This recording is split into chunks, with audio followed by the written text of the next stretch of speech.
Kita akan mewawancarai UMKM yang ada di Makassar, yaitu ikan tuna asap pedas.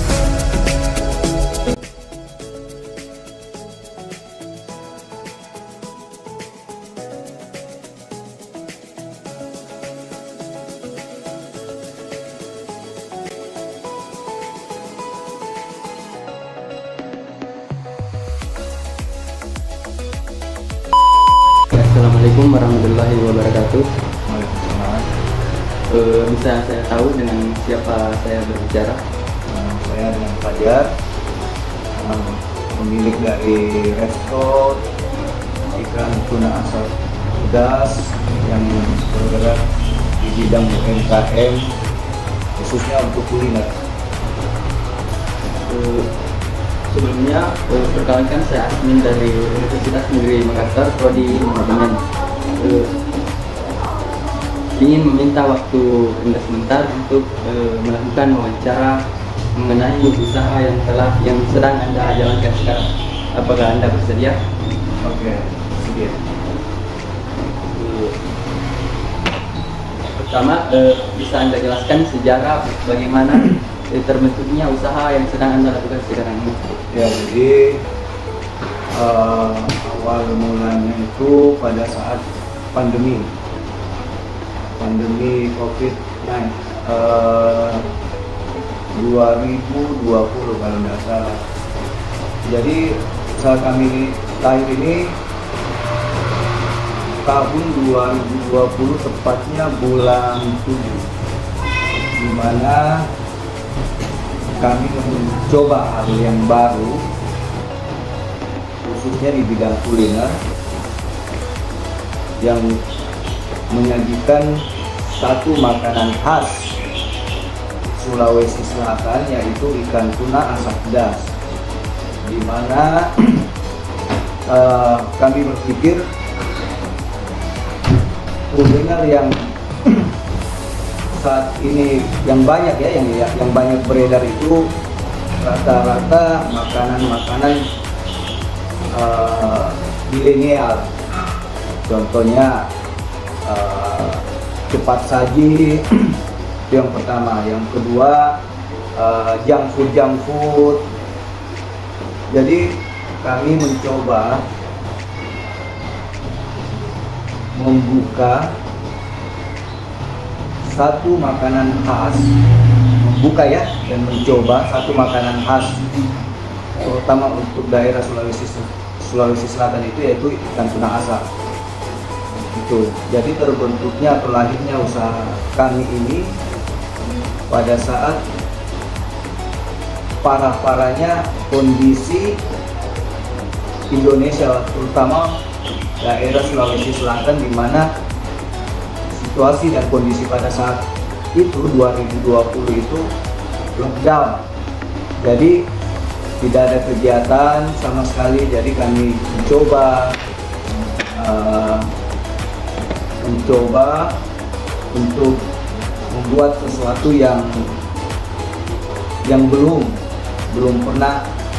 pernah ada orang mencoba untuk jualan ikan tuna asap. Nah, itu awal mulanya ya, untuk usaha kami.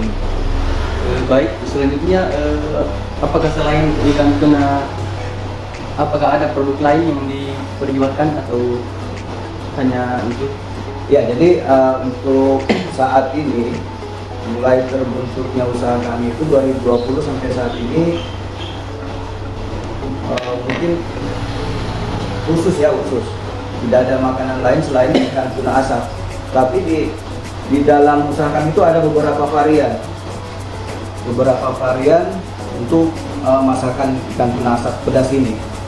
Jadi contohnya menunya itu ada beberapa, ada yang disuir-suir, ada yang utuh, ada mentahan, ada yang santan. Jadi 4 produk unggulan kami ini alhamdulillah masyarakat bisa terima. Selain itu kami coba inovasi yang lainnya ya, agar kami bisa survive di usaha ini. Mungkin itu. Baik, selanjutnya siapa saja sih target pasarnya, target pemasaran? Oke, jadi dari awal kami buka itu sampai sekarang, awalnya target pasar itu tidak menentu. Siapa saja yang ingin mencoba kan pastinya. Ya tahulah yang namanya usaha baru merintis, untuk menentukan target pasar itu sebenarnya umum, tidak harus kami sasar untuk kalangan tertentu. Alhamdulillah dengan berjalannya waktu, semakin banyak orang menerima, semakin banyak orang menyukai, semakin banyak orang membeli.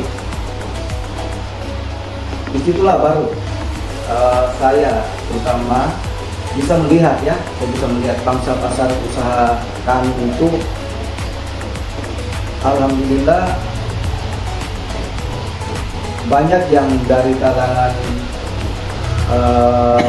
kru penerbang, contohnya dari Lion, pramugari Lion, ataupun pilotnya dari Citylink, dari Batik Air, ataupun dari kantoran-kantoran khususnya BUMN seperti PLN, bank-bank BUMN maupun non BUMN ya, bank swasta. Nah, jadi kami berpikir potensi usaha kami untuk menyentuh level menengah ke atas itu terbuka besar dengan adanya customer dari kalangan tertentu. Mungkin kayak itu. Selanjutnya kira-kira siapa saja yang kompetitornya yang melakukan usaha yang sama? Ya kalau masalah kompetitornya bukan mungkin ya, itu saya nggak bisa terlalu buka yang namanya tiap bidang usaha ataupun apapun yang kita kerjakan, mungkin ada kompetitor. Tapi selama jadi kami berpikir itu kompetitor adalah persaingan yang sehat, dimana kalau ada persaingan tapi kondisinya sehat ya, insya Allah bisa, bukan cuma kami, mungkin usaha-usaha UMKM yang lain mungkin bisa dapat terpacu dengan kondisi adanya persaingan, agar apa yang kita jual, produk apa yang kita jual itu bisa semakin baik, semakin bersaing, punya nilai jual yang bagus, yang tinggi. Jadi kalau kembali lagi, kalau masalah kompetitor pasti ada. Tapi kami tidak merasa itu suatu halangan, di mana halangan itu menjadi suatu rintangan atau apapun namanya. Tapi kami jadikan itu sebagai acuan supaya kami bisa lebih baik, produk kami jual, customer bisa lebih bersaing. Jadi istilah kompetitor itu pasti ada, tapi bukan jadi halangan buat kami. Untuk kompetitornya mungkin saya tidak bisa ini, karena kita usaha pasti ada etika, ada tata krama yang harus kita ini. Mungkin kayak gitu deh yang kami jaga kan. Jadi strategi untuk menghadapi para kompetitor itu supaya usaha ini lebih menonjol daripada usaha lainnya itu bagaimana? Untuk menghadapi suatu kondisi atau persaingan yang sehat pastinya buat kami kunci terbesar ialah itu inovasi, dimana produk yang kami jual itu wajib fresh. Wajib fresh karena setiap orderan yang customer beli itu tidak dalam kondisi siap buat ya, dan maksudnya kami buat pagi, nanti ada pada saat customer beli masakannya sudah jadi duluan. Sistem kami di sini, kami kan basisnya online tuh kan, nah, baik di Grab, baik di GoFood. Jadi pada saat orderan masuk itu baru kami olah. Jadi kondisi pada saat customer terima pesanan atau makanan yang mereka order di Kantuna Asa Pedas, itu kami usahakan masih fresh. Nah, kondisinya masih hangat karena mereka pesannya itu di Grab ataupun di GoFood, nanti kami olah, kami buat pada saat orderan customer baru masuk. Jadi tidak ada istilah kami buat dulu, buatnya malam atau buatnya pagi, tidak ada kayak gitu. Jadi pada saat customer order di aplikasi online, baik di GrabFood, di GoFood, ataupun datang langsung ke resto ya, offline ya, itu baru kami olah. Jadi itu salah satu strategi kami untuk menjaga customer, menjaga kondisi ini kan, kondisi masakan yang fresh buat customer. Kalau dari segi pemasarannya untuk meminat daya pembeli itu bagaimana? Kenapa? Coba bilang. Strategi pemasaran yang dilakukan supaya pembeli itu atau konsumen bisa lebih banyak. Oke. Jadi di aplikasi GrabFood maupun GoFood ataupun yang lain-lainnya itu aplikator lah ya, yang menyediakan online itu pasti ada promo-promo yang mereka berlakukan. Jadi kami usahakan buat customer ikan tuna asap pedas pada saat ngorder ke resto kami usahakan untuk bisa mendapatkan promo sesuai dengan pembelanjaan mereka, karena resto kami memang ada ikut promo di salah satu, bahkan hampir keduanya aplikator tersebut kan. Terus untuk program promo jangka panjang, mungkin saat ini kami untuk GrabFood bisa, untuk customer kami ya yang order itu bisa dapat promo sampai 50% untuk di GrabFood. Tapi kalau di GoFood itu mungkin ada di angka 30 bahkan 40%. Jadi buat meningkatkan, upaya kami untuk meningkatkan customer itu aninya cara kami ya melalui promo-promo yang disiapkan oleh aplikator, kayak begitu.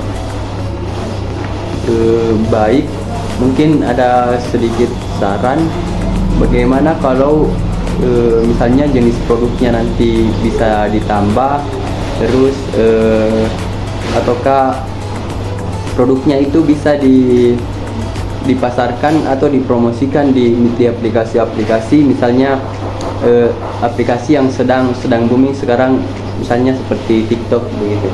Ya, tetap kami ada upaya untuk mengarah ke sana kan.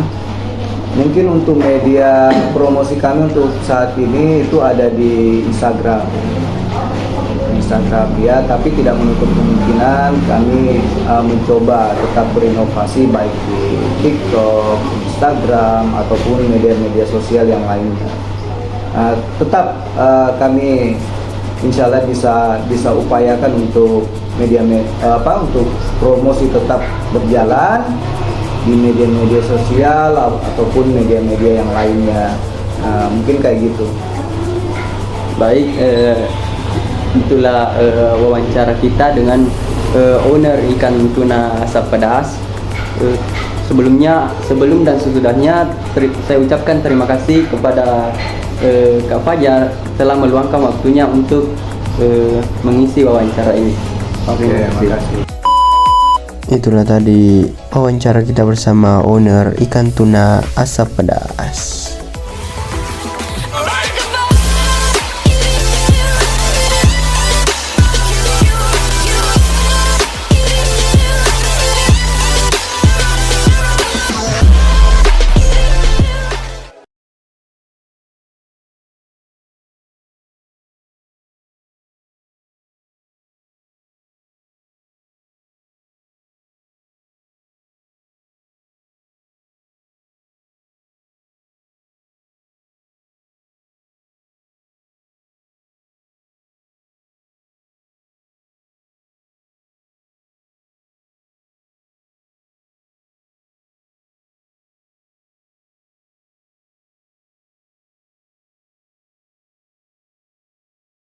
Itulah video wawancara kita pada kali ini. Terima kasih telah menonton sampai selesai.